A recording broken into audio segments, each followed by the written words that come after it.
한국에서 지내면서 그리고 독일로 돌아와서 가장 크게 느낀 게 흔들림 없이 생활을 할 조건은 솔직히 말하면 아니긴 해요. 내가 뭐 실패했고 그때는 뭐 귀뚱으로 들었죠. 안 들리죠. 여기까지 이렇게 들어오지 않아요.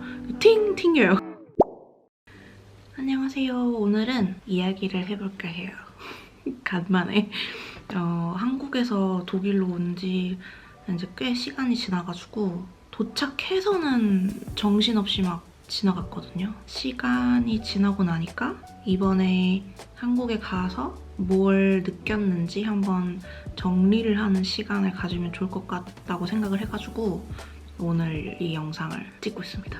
제가 한국에 대략 4, 5, 6, 7, 거의 4개월을 있었거든요. 그동안 한국에서 지내면서 그리고 독일로 돌아와서 가장 크게 느낀 게 6가지 정도 있습니다. 제가 여기 정리해놨어요. 여기다가 까먹을까봐. 그래서 이 6가지가 무엇이냐. 첫 번째, 가족. 두 번째는 돈. 세 번째는 중간인.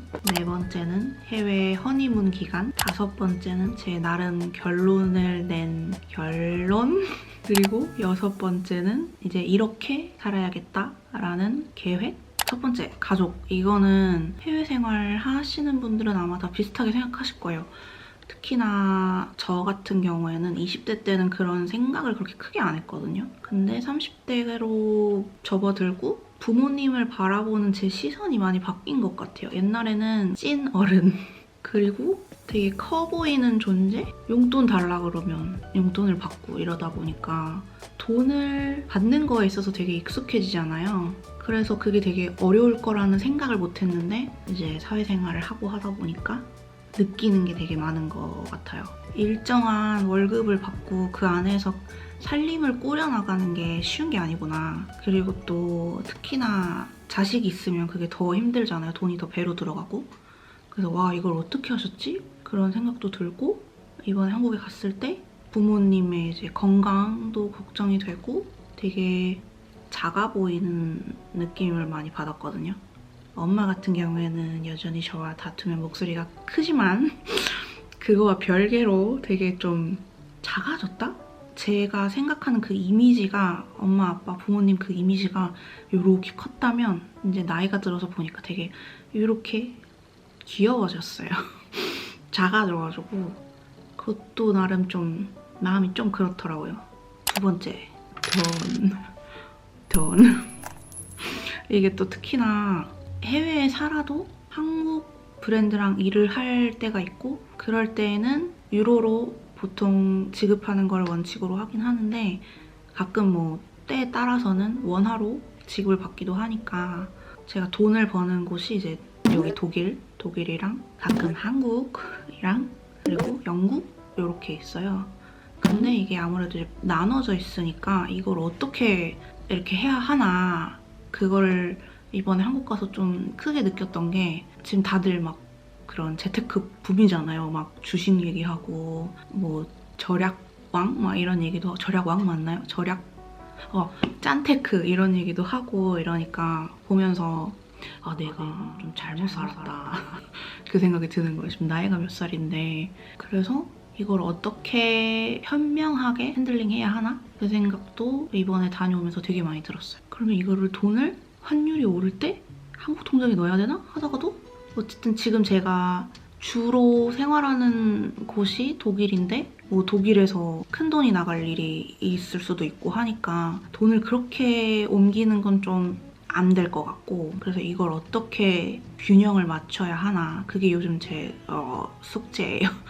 그래가지고 재테크 관련한 책들도 많이 읽고 있고, 일단 저축을 좀 생활화해서 정신을 좀 차려야 될 것 같아요.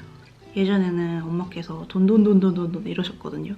밖에 나가면 다 돈이다, 돈 아껴 써야 된다 이런 얘기를 해주셨는데 그때는 뭐 귀뚱으로 들었죠. 안 들리죠. 여기까지 이렇게 들어오지 않아요. 팅! 튕겨요. 그래가지고 우리 엄마 왜 이렇게 돈 거리지? 이랬는데 나이가 들고 보니까 내가 돈 하고 있다. 그러니까 엄마를 이해하게 됐죠. 그래서 엄마한테 엄마 말이 맞았다. 부끄럽지만 네, 요즘 그런 금전적인 요런 거에 있어서 좀 공부를 하고 있어요. 어쨌든 첫째는 무조건 저축. 저축을 먼저 해야 그 다음에 뭘 할 수 있겠죠. 그리고 세 번째, 한국과 독일 중간. 심리적으로 보면 약간 중간인의 삶을 내가 살고 있구나. 그걸 이번에 많이 느꼈던 게, 특히나 저는 1인 가구다 보니까 독일에 가족이 있는 것도 아니고 뿌리를 깊게 내리고 딱 서서 흔들림 없이 생활을 할 조건은 솔직히 말하면 아니긴 해요. 왜냐면 제가 프리랜서이기도 하고 제가 하는 일 특성상 인터넷만 있으면 할 수 있는 일이다 보니까 뭐 회사랑 계약이 돼가지고 그거에 묶여있는 것도 아니다 보니까 솔직히 마음만 먹으면 그냥 바로 들어갈 수 있는 상태여서, 그래서 더 중간에 둥둥 떠있는 느낌? 그런 걸 많이 받았던 것 같아요. 근데 이번에 한국 다녀오고 다시 이제 느낀 건, 지금 현재 내가 행복하게 살 수 있고 평온한 마음을 가지고 살 수 있는 곳에 일단은 살아보자 라는 좀 이렇게 유연한 생각을 해보자, 요거를 느꼈어요. 가끔 해외에 사는 특히 1인 가구 친구들이랑 얘기하다 보면은 현타 온다고 하죠. 약간 나는 누구, 나 왜 여기 있지? 여긴 어디? 막 이런 생각이 들면 이 되게 많이 흔들린다고 하더라고요. 저도 겪어봤던 일이고, 또 해외 생활 같은 경우는 내가 이 나라에 있고 싶다고 해가지고 있을 수 있는 게 아니거든요.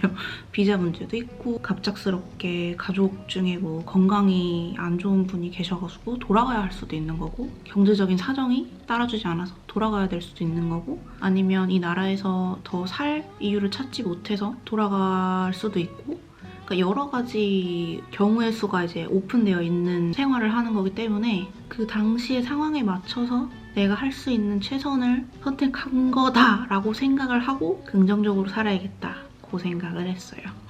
그리고 4번, 이게 이어지는 건데, 허니문 기간이라고 하잖아요. 그게 이제 해외 생활도 똑같이 있거든요. 각자 좀 다르긴 한데, 저 같은 경우에는 처음에 영국에 왔을 때 그 허니문 기간이 한 3일 만에 온 것 같아요. 이 나라 너무 좋다. 나 여기서 평생 살고 싶어.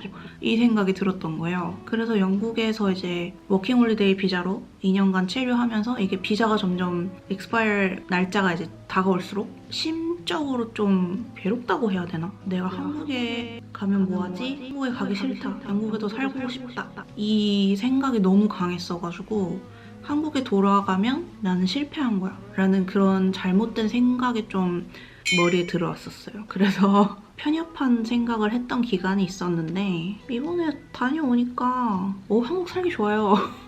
맛있는 거 엄청 많고 되게 힙한 곳도 많고, 그리고 독일로 돌아와서도 이 잔잔한 평온 너무 좋다 이 생각도 했거든요. 그래서 그 허니문 기간이 끝나지 않았는데 비자 때문에 혹은 뭐 가족 사정 때문에 한국에 돌아가야 된다. 그때 내가 뭐 실패했고 이런 생각을 저처럼 하시는 분이 없었으면 좋겠어요. 어쨌든 완벽한 곳은 없다는 생각이 요즘 가장 많이 들고 있거든요. 필리핀에서도 살아봤고 영국에서도 살아봤고 독일에서도 살고 있지만, 물론 또 한국에서도 살았고, 어디에 살든 분명 내가 마음에 안 드는 거는 꼭 있을 거잖아요. 그래서 현재 감사하는 삶을 살아야겠다. 내가 있는 곳이 좋은 곳이다. 왜냐면 내가 여기 있으니까. 그래서 결론은 완벽한 곳은 없고 내가 중간인으로 살고 있다고 하더라도 그냥 현실에 충실하고 행복하게 살아보자. 이것입니다. 별거 없죠? 그래서 옛날에는 그냥 막 해외에 산다는 거 하나만으로도 뭔가 좀 기분이 좋고 밖에 나가면 새로운 풍경이고 그냥 여기저기 둘러봐도 예쁘고 이런 그 허니문 기간에 하는 그런 생각들을 했는데, 이제는 그냥 다 똑같다. 사람 사는 거 어디에 있든 다 똑같다. 그것입니다. 근데 그건 있는 것 같아요. 사람마다 자기랑 맞는 나라가 있는 것 같아요. 그게 제가 영국에 가서 좀 느낀 건데, 신기하게 날씨가 정말 안 좋기로 소문난 영국에서도 제가 겨울에 도착을 했거든요. 근데도 괜찮았어요. 해가 4시에 져도 괜찮았고 추워도 괜찮았고, 그래서 나라랑 사람이랑 뭔가 궁합이 있는 것 같기도 해요. 다들 어디에 계시던 우리 모두 건강합시다. 화이팅! 그리고 원래 제가 말이 많은 스타일인데 내 이야기나 내 생각들을 올릴까 하다가 안 올렸었는데, 또 특히나 제가 집에서 일을 하다 보니까 대화할 일이 별로 없거든요. 그래서 말을 너무 많이 하고 싶어 하는 것 같아요, 요즘에. 그래서 제가 토크로그처럼 뭔가 이야기를 해볼까 하고 몇 개를 좀 적어놨거든요.